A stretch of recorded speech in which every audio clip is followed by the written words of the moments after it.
अस्सलाम वालेकुम दोस्तों। नया नहीं पुराना पाकिस्तान, बदहाल नहीं खुशहाल पाकिस्तान, और अगर ज़रूरत पड़ी तो मैं अपने कपड़े भी बेच डालूंगा। कुछ इस तरीके के बयानात दिए थे हमारे मौजूदा वज़ीर आज़म ने। लेकिन फरवरी 2023 में मिनी बजट की सूरत में पाकिस्तानियों पर एक महंगाई का पहाड़ गिराया जाता है, जिसने पाकिस्तानियों से कुव्वत खरीद छीन ली, सिर्फ इस उम्मीद पर कि IMF से 1.1 बिलियन डॉलर्स का कर्जा लिया जा सके। मौजूदा हुकूमत ने पाकिस्तानी शहरियों पर महंगाई का पहाड़ गिरा दिया। आखिर कैसे पहुंचा ये मुल्क इस हाल तक, और क्या है ये मिनी बजट तक, आइए जानते हैं आज की इस वीडियो में। और अगर आप इस चैनल पर नए हैं तो हमारे इस चैनल को सब्सक्राइब कर लीजिए। ये आपके लिए तो फ्री है, लेकिन इससे हमारी काफ़ी हेल्प हो जाती है।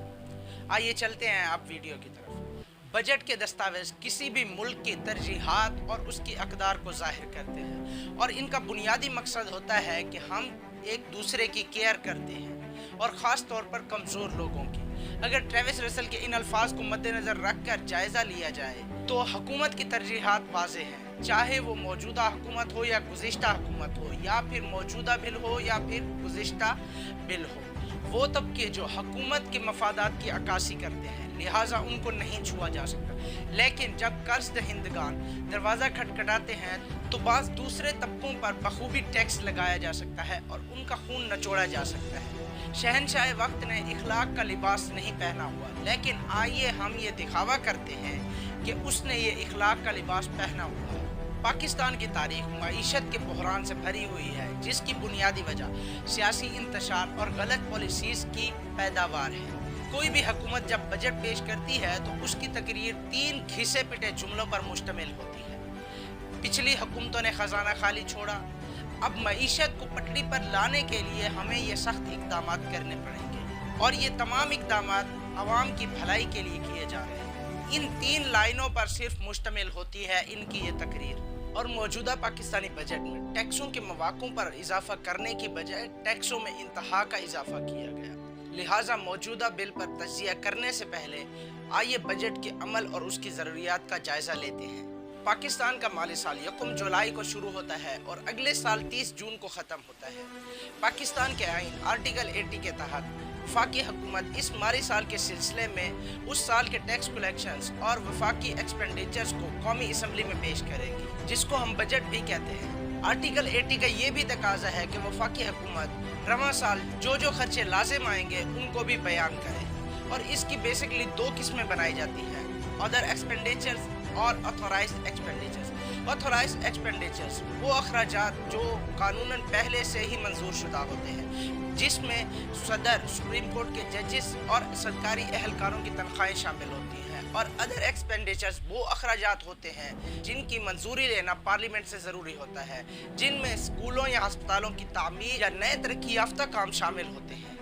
वज़ीर ख़जाना इस बजट को वफाकी काबीना में पेश करता है, फिर वहाँ से इसको कौमी असम्बली में पेश किया जाता है, फिर वहाँ पर होता है वोट ऑफ अकाउंट। अगर ये बिल वहाँ पर भी पास हो जाता है तो फिर इसे सेनेट में भेजा जाता है, और फिर वहाँ से प्रेसिडेंट ऑफिस भेजा जाता है। जब प्रेसिडेंट इसको अलाउ करता है तो फिर इसको पूरे मुल्क में लागू कर दिया जाता है। आखिर क्या ज़रूरत थी इतना भारी भरकम बिल पेश करने की? तो इसका जवाब है IMF का प्रोग्राम, जिसकी बात मैंने वीडियो के शुरू में की थी।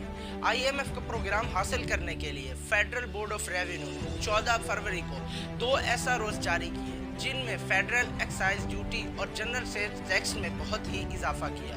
और फिर अगले ही दिन इस बिल को नेशनल असेंबली और सेनेट में पेश किया जाता है, और इसमें सिफारिश की जाती है कि 170 अरब रुपए का टैक्सेस पर इजाफा किया जाए। और इसको जब यहाँ से पास किया जाता है तो फिर इसको प्रेसिडेंट हाउस भेजा जाता है, और 23 फरवरी 2023 को प्रेसिडेंट भी इसको अप्रूवल दे देता है। इस फाइनेंस बिल में GST यानी कि जनरल सेल्स टैक्स को 17% से इंक्रीज करके 18% तक कर दिया जाता है, और लग्जरीज आइटम पर तो 17% से लेकर 25% तक इंक्रीज किया जाता है। इस बिल में पीने के पानी से लेकर शुगर ड्रिंक्स, शादी हॉल, सीमेंट और बिजनेस और फर्स्ट क्लास एयरलाइन की टिकट्स तक को महंगा किया गया है। और इसके अलावा लोकल कोयले से लेकर इंपोर्टेड मोबाइल की कीमतों में भी कई हद तक इजाफा किया गया है। और इन सब चीज़ों के अलावा एक खुश आइन कदम भी लिया गया है।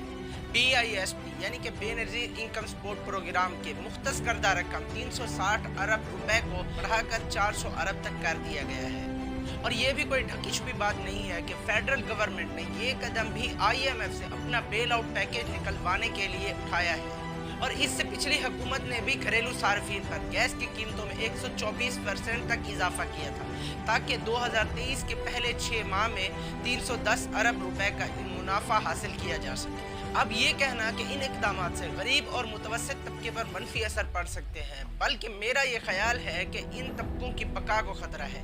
2023 کا بجٹ پیش کرتے ہوئے وزیر خزانہ اسحاق ڈار نے پچھلی حکومت کی پالیسیوں پر تنقید کی اور یہ خیال پیش کیا کہ پچھلی حکومت کے طرز عمل پر ایک تحقیقاتی کمیٹی تشکیل دی جائے۔ اگرچہ وزیر خزانہ کے اس خیال اور جذباتی بیان کی تعریف کرنا ضروری ہے، لیکن سوال یہ ہے کہ کیا وزیر خزانہ خود اس تفتیش کے لیے حاضر ہوں گے؟ کیونکہ بیل آؤٹ پیکیج کو شروع کرنے کے لیے IMF کی طرف سے جو مطالبات رکھے گئے تھے ان پر ان کا رد عمل کوئی ڈھکی چھپی بات نہیں ہے۔ ابھی دسمبر کی ہی بات ہے کہ جب وزیر خزانہ اسحاق ڈار آج شاہ زیب خان زادہ کے ساتھ شو میں یہ دعویٰ کر رہے تھے کہ اگر IMF حکومت کی شرائط و ضوابط کے ساتھ اتفاق رکھتا ہے تو ٹھیک، نہیں تو وہ فنڈ کے لیے بھیک نہیں مانگیں گے۔ یہ بات اور یہ بہادری اس وقت مانی جاتی جب اس بات پر وزیر خزانہ قائم رہتے اور یہ پروف کر کے دکھاتے کہ پاکستان بغیر فنڈ کے بھی خود انتظام کر سکتا ہے۔ وزیر خزانہ کی اس مجرمانہ غفلت اور گمراہ کن پالیسیوں کی وجہ سے آج ملک تباہی کے دہانے پر کھڑا ہے اور غیر ملکی زر مبادلہ کے ذخائر تیزی سے کم ہوتے جا رہے ہیں، اور موجودہ فائنانس بل ان کی ناکامی کی واضح دلیل ہے۔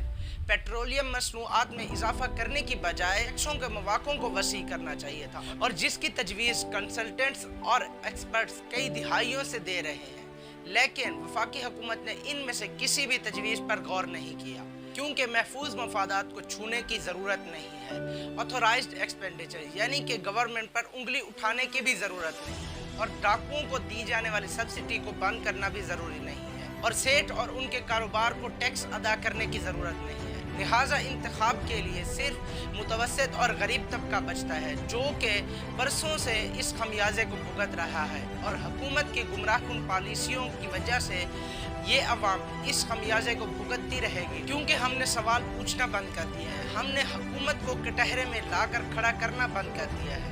اور میرا پرسنلی یہ ماننا ہے کہ سوال پوچھے جانے چاہیے، اور سوال تب تک پوچھے جانے چاہیے جب تک ان کے جوابات نہ ملیں۔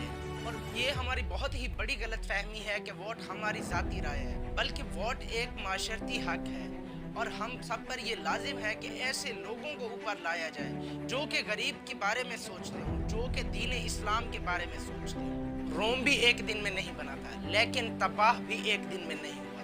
کہنے کا مطلب یہ ہے کہ جو لوگ یہ سوچتے ہیں کہ پاکستان اپنی جیو اسٹریٹجک اہمیت یا پھر نیوکلیئر سٹیٹس کی وجہ سے لامحالہ تکمیل پا جائے گا، تو ان لوگوں کے لیے میرا ایک پیغام ہے کہ وہ موجودہ معاشی بحران پر ایک گہری نظر ڈالیں اور اپنے آپ کو اس خیالی پلاؤ سے دستبردار کریں۔